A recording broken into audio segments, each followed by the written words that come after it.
സ്ഥാനാർത്ഥികൾ കളഞ്ഞെറിഞ്ഞതോടെ നിലമ്പൂരിൽ തെരഞ്ഞെടുപ്പ് പോരാട്ടത്തിന് തീ പാറിക്കഴിഞ്ഞു. കൊണ്ടും കൊടുത്തും മുന്നണികൾ മുന്നേറുമ്പോൾ വോട്ടർമാരും ആവേശത്തിലാണ്. ഉപതെരഞ്ഞെടുപ്പിന് ഇനി 16 ദിവസം മാത്രമാണ് ബാക്കിയുള്ളത്. ഓരോ വോട്ടും സ്വന്തമാക്കാനുള്ള നെട്ടോട്ടത്തിലാണ് സ്ഥാനാർത്ഥികൾ. നമുക്ക് ഓരോ ക്യാമ്പിലേക്കും പോകാം. അർജുൻ മട്ടന്നൂർ UDF ക്യാമ്പിലാണ്. പോത്തുകല്ല്, വഴിക്കടവ് മേഖലകളിലാണ് ഇന്ന് ആര്യാടൻ ഷൗക്കത്തിന്റെ പ്രചാരണം. സാന്യു മനോമി LDF ക്യാമ്പിലാണ്. ദീപക് മലയമ്മ NDA ക്യാമ്പിലാണ്. മുബഷിർ അക്ബർ എന്തൊക്കെയാണ് മണ്ഡലത്തിൽ ഇപ്പോൾ ചർച്ചയാകുന്ന വിഷയങ്ങൾ എന്നതും പ്രേക്ഷകരോട് പറയും. ആദ്യം നമുക്ക് സാന്യു മനോമിയിൽ തുടങ്ങാം. സാന്യു മനോമി, ഇടത് സീറ്റാണ്. ഇടത് സീറ്റ് എന്ന് പറഞ്ഞു കഴിഞ്ഞാൽ ഇടത് സ്വന്തനായ PV അൻവറിന്റെ സീറ്റായിരുന്നു. അപ്പോൾ ഇടതുപക്ഷത്തിന് തങ്ങളുടെ സിറ്റിംഗ് സീറ്റ് നിലനിർത്തുക എന്ന ഒരു അഭിമാന പോരാട്ടം കൂടിയാണ്. ഏതൊക്കെ മേഖലകളിലാണ് ഇന്നത്തെ ദിവസം സ്ഥാനാർത്ഥി പ്രചാരണം നടത്തുന്നത്? സാന്യു. Very good evening. ഏതായാലും സ്ഥാനാർത്ഥി ഇന്നിപ്പോൾ പോത്തുകല്ല് പഞ്ചായത്തിൽ, അതായത് ഇന്ന് UDF സ്ഥാനാർത്ഥിയും LDF സ്ഥാനാർത്ഥിയും ഒക്കെ ഒരു പഞ്ചായത്തിൽ തന്നെയാണ് ഉള്ളത് എന്നതാണ് ഏറ്റവും രസകരമായ ഒരു കാര്യം. LDF സ്ഥാനാർത്ഥി പോത്തുകല്ല് പഞ്ചായത്തിൽ അദ്ദേഹത്തിന്റെ പ്രചാരണ പരിപാടികൾ അവസാനിപ്പിച്ച് അദ്ദേഹം ഭക്ഷണമൊക്കെ കഴിച്ചിപ്പോൾ അല്പസമയം ഒന്ന് വിശ്രമിക്കാൻ വേണ്ടി കയറിയിരിക്കുകയാണ്. അതിനുശേഷം ഇന്നിപ്പോൾ കരുളായി പഞ്ചായത്തിൽ അദ്ദേഹത്തിന് കൺവെൻഷൻ ഉണ്ട്. ആ കൺവെൻഷനിലേക്ക് പങ്കെടുക്കും. കൺവെൻഷൻ എന്ന് പറയുമ്പോൾ ചെറിയ പഞ്ചായത്ത് കൺവെൻഷനാണ്. നേരത്തെ നമ്മൾ പറഞ്ഞതുപോലെ മുഖ്യമന്ത്രി വരുന്നതിന് മുന്നോടിയായി വിളിച്ചു ചേർക്കുന്ന കൺവെൻഷനുകൾ, അതിൽ സംസ്ഥാന നേതാക്കൾ മാത്രം പങ്കെടുത്തുകൊണ്ടുള്ള ചെറിയ പരിപാടിയാണ്. ആ പരിപാടിയിൽ സ്ഥാനാർത്ഥി പങ്കെടുക്കും. സ്ഥാനാർത്ഥിയുടെ ഇന്നത്തെ പ്രധാന പരിപാടി എന്ന് പറയുന്നത് തന്നെ പോത്തുകല്ല് പഞ്ചായത്ത്. പോത്തുകല്ല് പഞ്ചായത്ത് എന്ന് പറയുമ്പോൾ സ്വരാജിനെ സംബന്ധിച്ചിടത്തോളം അദ്ദേഹത്തിന്റെ ജന്മനാട് പോത്തുകല്ല് നെട്ടിക്കുളത്താണ്. നെട്ടിക്കുളത്ത് അദ്ദേഹം LP സ്കൂൾ വിദ്യാഭ്യാസം അവിടെയായിരുന്നു നടത്തിയിരുന്നത്.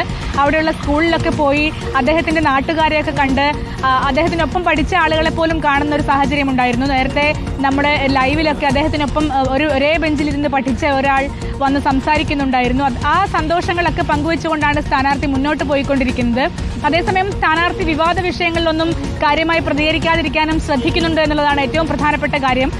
അൻവറിന്റെ തൃണമൂൽ ആയിട്ട് നൽകിയ പത്രിക തള്ളിയല്ലോ എന്ന ചോദ്യത്തിന് അദ്ദേഹം മറുപടി പറഞ്ഞത് അത് മാധ്യമങ്ങളിൽ കണ്ട് മാത്രം അറിവേ തനിക്കുള്ളൂ എന്നതാണ്. മാത്രവുമല്ല, മറ്റൊരു വാർത്ത, TM സിദ്ദിഖ് സുഡാപ്പികളുടെ എന്ന് പരാമർശിച്ചുകൊണ്ട് അവരുടെയൊക്കെ വോട്ട് വേണമെന്ന് പറഞ്ഞിരുന്നതിനെ കുറിച്ച് ചോദിച്ചപ്പോഴും പറഞ്ഞത് അതും നിങ്ങൾ പറഞ്ഞ അറിവ് മാത്രമേ എനിക്കുള്ളൂ. പര്യടന വേളയിൽ സാധാരണഗതിയിൽ സ്ഥാനാർത്ഥികൾ കൂടെയുള്ള പ്രവർത്തകരുടെയൊക്കെ വീട്ടിൽ പോയി ഭക്ഷണമൊക്കെ കഴിച്ച് അവിടെ നിന്ന് വിശ്രമിച്ച് അടുത്ത സ്ഥലത്തേക്ക് പോകുന്ന പതിവൊക്കെയുണ്ട്. M സ്വരാജിന്റെ വിശ്രമ കേന്ദ്രം സ്വന്തം വീട് തന്നെയാണോ? അല്ലല്ല, സ്വന്തം വീട് പോത്തുകല്ലിൽ ഇല്ല. അദ്ദേഹത്തിന്റെ സ്വന്തം വീട് ഇവിടെ മുക്കട്ടയിലാണ്. അതായത് നേരത്തെ പോത്തുകല്ലിലാണ് താമസിച്ചിരുന്നെങ്കിലും ഇപ്പോൾ നിലമ്പൂർ മണ്ഡലത്തിലെ തന്നെ മുക്കട്ട എന്ന് പറയുന്ന സ്ഥലത്താണ് അദ്ദേഹത്തിന്റെ സ്വന്തം വീട്. അപ്പോൾ സ്വന്തം വീട്ടിലല്ല അദ്ദേഹം ഇപ്പോൾ ഇരിക്കുന്നത്. അദ്ദേഹം ഭക്ഷണം കഴിച്ചത് ഒരു ഓഡിറ്റോറിയത്തിൽ വെച്ചാണ്. അവിടെ ഒരു ചടങ്ങുണ്ടായിരുന്നു. ആ ചടങ്ങിലെ ഒരു പരിപാടിക്കിടെയാണ് അദ്ദേഹം ഭക്ഷണം കഴിച്ചത്. സാധാരണ സ്ഥാനാർത്ഥികൾക്ക് പ്രത്യേകമായി ഭക്ഷണമൊക്കെ ഓരോ വീടുകളിലും ഒരുക്കുകയൊക്കെ പതിവുണ്ട്. പക്ഷെ ഇന്ന് അദ്ദേഹത്തിന് അത്തരത്തിൽ ഭക്ഷണം കിട്ടിയില്ലെന്ന് തോന്നുന്നു. ഏതായാലും ഒരു ഓഡിറ്റോറിയത്തിലായിരുന്നു ഭക്ഷണം ഉണ്ടായിരുന്നത്. സ്ഥാനാർത്ഥിയുടെ കൂടെ തന്നെ ഉണ്ടാകണം. നമുക്ക് ഓരോ വിവരങ്ങളും ഓരോ ചലനങ്ങളും പ്രേക്ഷകരിലേക്ക് എത്തിക്കാൻ നമ്മുടെ നിലമ്പൂർ സ്ക്വാഡ് ഇതാ നിരന്ന് തയ്യാറായി നിൽക്കുകയാണ്.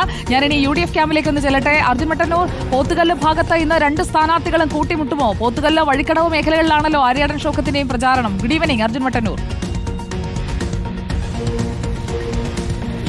Good evening Sujiya. ഇന്ന് UDF സ്ഥാനാർത്ഥി ആര്യാടൻ ഷൗക്കത്തിന്റെ പര്യടനം അത് പോത്തുകല്ല്, അതോടൊപ്പം തന്നെ വഴിക്കടവ് പഞ്ചായത്തുകളിലാണ്. ഉച്ചവരെ പോത്തുകല്ല് പഞ്ചായത്തിലും ഉച്ചയ്ക്ക് ശേഷം വഴിക്കടവ് പഞ്ചായത്തിലുമാണ് നിശ്ചയിച്ചത്. പക്ഷേ കൂടുതൽ സ്വീകരണ കേന്ദ്രങ്ങൾ, കൂടുതൽ പ്രവർത്തകരും ഒക്കെ തന്നെ സ്വീകരണം നൽകുന്നു. അത്തരത്തിൽ അതുകൊണ്ട് തന്നെ ഇപ്പോഴും 3 മണിക്ക് ഇവിടെ ഞാൻ നിൽക്കുന്നത് വഴിക്കടവ് പഞ്ചായത്തിലെ മുണ്ട പാലത്തിങ്കലിലാണ്. ഇവിടെ ഏതാണ്ട് 3 മണിക്ക് സ്ഥാനാർത്ഥി എത്തേണ്ടതാണ്. പക്ഷേ കൂടുതൽ സ്ഥലങ്ങളിൽ സ്വീകരണവും മറ്റും ഒരുക്കിയത് കൊണ്ട് തന്നെ വൈകുകയാണ്. ഇതുവരെ പോത്തുകൽ പഞ്ചായത്തിൽ നിന്ന് ഇപ്പോൾ ഭക്ഷണം കഴിച്ച് അല്പസമയത്തിനകം തന്നെ അദ്ദേഹം ഇങ്ങോട്ടേക്ക് എത്തും എന്ന് തന്നെയാണ് മനസ്സിലാക്കുന്നത്. പ്രധാനപ്പെട്ട നേതാക്കളൊക്കെ തന്നെ ഇവിടെ നേരത്തെ തന്നെ എത്തിയിട്ടുണ്ട്. അവരൊക്കെ തന്നെ നേരത്തെ തന്നെ എത്തിയിട്ടുണ്ട്. എന്തായാലും അവരോട് നമുക്ക് ചോദിക്കാം, എങ്ങനെയുണ്ട് ആവേശം? എങ്ങനെയുണ്ട്? അല്ല, ആവേശത്തിന് തെല്ലും കുറവില്ല. നല്ല ആവേശം. ഇപ്പം മഴ പെയ്താലും ആവേശത്തിന് യാതൊരു കുറവില്ല. കാരണം ഇത് ഷൗക്കത്ത് എന്ന സ്ഥാനാർത്ഥി ജയിക്കാൻ പോണൊരു ലക്ഷണമാണ്. യാതൊരു മാറ്റമില്ല. കാരണം ഭരണവിരുദ്ധ വികാരം. ഇപ്പം ഞങ്ങളൊക്കെ ഇവിടെ വന്ന് ജനങ്ങളുമായൊക്കെ ബന്ധപ്പെട്ട് വെറുതെ പല അഭിപ്രായങ്ങളൊക്കെ ചോദിച്ചു. ഞാൻ ഇപ്പം നല്ല അത്യാവശ്യം എനിക്കിവിടെ ചാർജുള്ളതുകൊണ്ട് ബൂത്തുകളിലൊക്കെ പോയി. അവിടെ ചെന്നപ്പോൾ കക്ഷി രാഷ്ട്രീയത്തിനപ്പുറമാണ് പലരും ഈ ഗവൺമെൻറ്റിലൊരു വികാരം പറയുന്നത്. അപ്പോൾ തീർച്ചയായിട്ടും ആര്യാടൻ ഷൗക്കത്ത് ഇവിടെ നടക്കുന്നൊരു പൊളിറ്റിക്കൽ ഫൈറ്റാണ്. നമുക്കറിയാം, ഗവൺമെൻറ്റിനെതിരെയുള്ള വലിയൊരു ഒരു ജനവികാരം ആ ഒരു ഇതിലാണ് പോകുന്നുകൊണ്ടിരിക്കുന്നത്. അപ്പോൾ അതുകൊണ്ട് വിജയം സുനിശ്ചിതമാണ്. കണ്ടില്ലേ, ഇപ്പം മഴ പെയ്തിട്ട് പോലും ഇവിടെ UDF പ്രവർത്തകർ അല്ലാത്ത ആളുകൾ പോലും ഇവിടെ സ്വതന്ത്ര പാർട്ടി ഇല്ലാത്ത ആൾ പോലും ഇപ്പോൾ ഇവിടെ ഹരിയാന ഷൗക്കത്തിനെ കാത്തു നിൽക്കുകയാണ്. അപ്പോൾ ജയം സുനിശ്ചിതമാണ്, യാതൊരു സംശയമില്ല. അതുതന്നെയാണ്, വിജയം സുനിശ്ചിതമാണ് എന്ന് തന്നെയാണ് പറയുന്നത്. ഇപ്പോൾ ഈ മേഖലയിൽ ഒരു മഴ തുടങ്ങിയിട്ടുണ്ട്. ഉച്ചക്കൊക്കെ തന്നെ മഴ മാറി നിൽക്കുന്ന ഒരു സാഹചര്യമായിരുന്നു. മഴയത്ത് പോലും നിരവധി പ്രവർത്തകർ ഏതാണ്ട് 3 മണിക്ക് മുൻപ് തന്നെ ഈ പ്രവർത്തകരൊക്കെ തന്നെ ഇങ്ങോട്ടേക്ക് എത്തിയിരുന്നു. ഇവരൊക്കെ തന്നെ വലിയ ആവേശത്തിലാണ്. എന്തായാലും ഇത്തരത്തിൽ പരമാവധി വോട്ടർമാരെ നേരിട്ട് കണ്ട് വോട്ടുറപ്പിക്കുക എന്നുള്ളത് തന്നെയാണ് ലക്ഷ്യം. ഇന്നലെ നമ്മൾ കണ്ടതാണ്, UDF കൺവെൻഷനിലും വലിയ ആൾക്കൂട്ടമായിരുന്നു ഉണ്ടായിരുന്നത്. അതിനുശേഷം ഇന്ന് പഞ്ചായത്ത് തല പര്യടനമാണ് ഇപ്പോൾ നടന്നുകൊണ്ടിരിക്കുന്നത്. നേതാക്കളൊക്കെ വന്ന് കാത്തിരിക്കുകയാണ്. സ്ഥാനാർത്ഥി എത്തിയാൽ മതി. UDF ക്യാമ്പ് ആകെ ഉണർന്നു കഴിഞ്ഞിരിക്കുകയാണ്. ഹരിയാടൻ ഷൗക്കത്തിന്റെ പ്രചാരണം തുടരുന്നു. Thank you Arjun Mattannur. നമുക്ക് ഇനി ദീപക് മലയമ്മയിലേക്ക് പോകാം. Good evening Deepak Malayamma. എവിടെ Mohan George? Good evening Sujaya. Mohan George എവിടെ എന്നുള്ളത് തൽക്കാലം പറയാനില്ല എന്നുള്ളതാണ് അദ്ദേഹം പറഞ്ഞിരിക്കുന്നത്. ഞാൻ നേരത്തെ വിളിച്ച് ബന്ധപ്പെട്ടിട്ടുണ്ടായിരുന്നു. സ്വകാര്യ സന്ദർശനമാണ്, അതുകൊണ്ട് തൽക്കാലം മീഡിയ വിസിബിലിറ്റി വേണ്ട എന്നുള്ളതാണ് തീരുമാനം.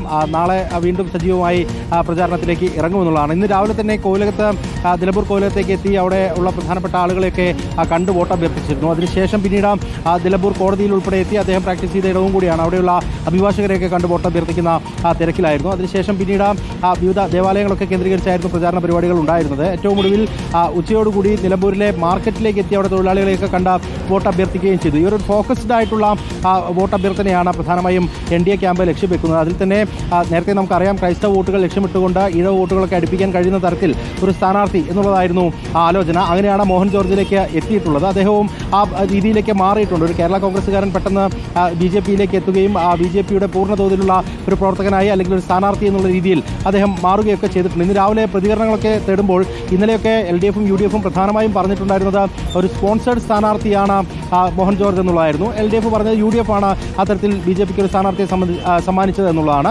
തിരിച്ച് UDFും ആരോപണം ഉന്നയിക്കുകയും ചെയ്തു. എന്നാൽ അതിൽ കൃത്യമായ പ്രതികരണം മോഹൻ ജോർജ് മുന്നോട്ട് വയ്ക്കുന്നുണ്ട്. കാരണം കഴിഞ്ഞ 4 പതിറ്റാണ്ടായി ഇവിടെ രാഷ്ട്രീയത്തിലുള്ളയാളാണ്. അതിനപ്പുറത്ത് ഇവിടുത്തെ ജനങ്ങളെ കൃത്യമായി അറിയാം. BJPയുടെ സ്ഥാനാർത്ഥി എന്നുള്ള നിലയിൽ തന്നെയാണ് താൻ മുന്നോട്ട് പോകുന്നത് എന്നുള്ള മറുപടിയൊക്കെ അദ്ദേഹം അങ്ങനെ പടക്കളത്തിൽ ഓരോരുത്തരും നിലയുറപ്പിക്കുകയാണ്.